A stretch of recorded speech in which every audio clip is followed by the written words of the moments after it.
सध्या सगळीकडे राजकारणाचं वारं वाहू लागलंय. सगळीकडे राजकारण, लोकप्रतिनिधी, निवडणुकांची तयारी हे सगळं चालू आहे. निवडणुका जवळ आल्या की कोणतंही सरकार खैरात वाटू लागतं. घोषणांचा पाऊस सुरू होतो. प्रत्येक समाजाला न्याय देण्याची भाषाही सुरू होते. प्रत्येक समाजाच्या विकासासाठी मोठमोठ्या आकड्यांची घोषणा केली जाते. पण सध्या महाराष्ट्राच्या राजकारणात वेगळेच विषय चालू आहेत. मराठा आरक्षण, ओबीसी आरक्षण, धनगर आरक्षण हे सगळे ब्रेकिंग न्यूज चालू आहेत.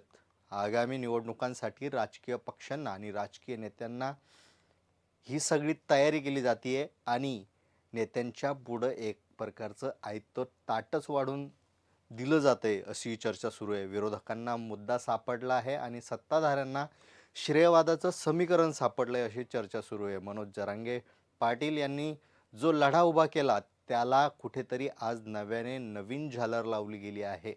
अर्थात पुन्हा ही सगळी प्रोसेस कशी जाणार, तिचं फलित काय होणार हा चर्चेचा विषय असू शकतो. पण याचं श्रेय सगळे घेतील यात काही शंका नाही. कारण ज्या पद्धतीनं विधिमंडळाच्या बाहेर जल्लोष करण्यात आला ते पाहता राजकारणाचे अनेक मुद्दे स्पष्ट होतात. येणाऱ्या निवडणुकीचे अनेक मुद्दे स्पष्ट होतात. पण याचं श्रेय खरंच एकनाथ शिंदे यांना मिळणार आहे का? खरंच सरकार मराठा आरक्षणाच्या संदर्भात मराठा समाजाचे मतं आपल्या बाजूला वळू शकतील का? की दुसराच नेता आपली बाजी मारून जाईल? हा सगळ्यांसमोर एक प्रकारचा प्रश्न निर्माण झाला आहे. आता आपण वरवर पाहिलं तर आपल्या सगळ्यांना वाटू शकतं की महायुतीला किंवा एकनाथ शिंदे यांनी मुख्यमंत्री म्हणून मराठा आरक्षणाचा जो ठराव मांडला त्यामुळे त्यांना जनतेचा म्हणजेच मराठा समाजाचा मोठा पाठिंबा मिळू शकतो. पण हे इतकं सहजासहजी आणि वरवरचं गणित नाही आहे. या पाठीमागे अनेक समीकरणं जोडलेली आहेत. त्यातच या आरक्षणासंदर्भात मनोज जरांगे पाटील यांनी केलेलं वक्तव्य अतिशय महत्त्वाचं ठरतं.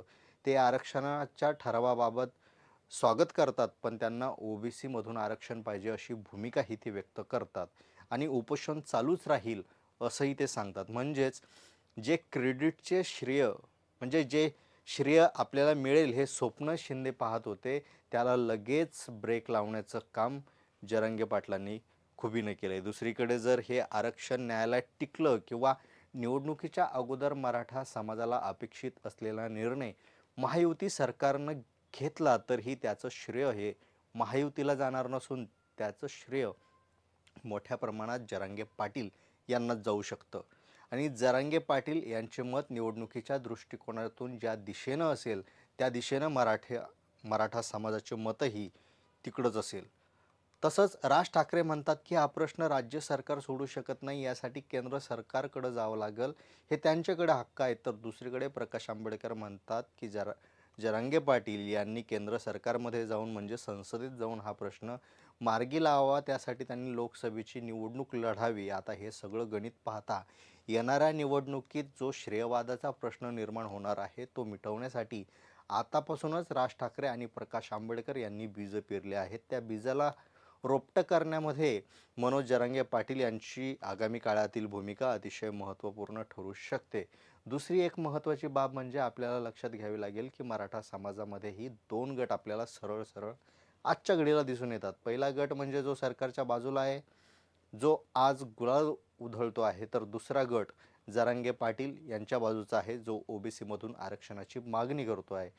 ह्या दोन्ही गटाची भूमिका लोकसभा निवडणुकीच्या काळात कोणाच्या बाजूने अधिक होऊ शकते हे पाहणं उत्सुकतेचं ठरणार आहे. मुळात प्रत्येक पक्ष आणि पक्षातील मराठा कार्यकर्त्यांच्या माध्यमातून स्वतःचा जय जयकार करून श्रेय लाटून घेण्यात नेते सगळे कस लावणार आहेत. पण ही चळवळ मराठा समाज बांधवांच्या मनाशी एकरूप झालेली असल्यानं राजकीय डाव त्यांच्या मनावर फार काही परिणाम करू शकणार नाही. त्यामुळे शिंदे यांना अपेक्षित असलेलं श्रेय त्यांना मिळणार नाही अशी चर्चा सुरू आहे. म्हणून त्यांनी कितीही प्रयत्न केले तरी त्यांच्या हातात मराठा समाज बांधवाच्या वतीने निवडणुकीत भोपळाच मिळतो की काय अशी शंका राजकारणाच्या विद्यार्थ्यांमध्ये निर्माण होत आहे. याबद्दल आपल्याला काय वाटतं कमेंटमध्ये नक्की सांगा.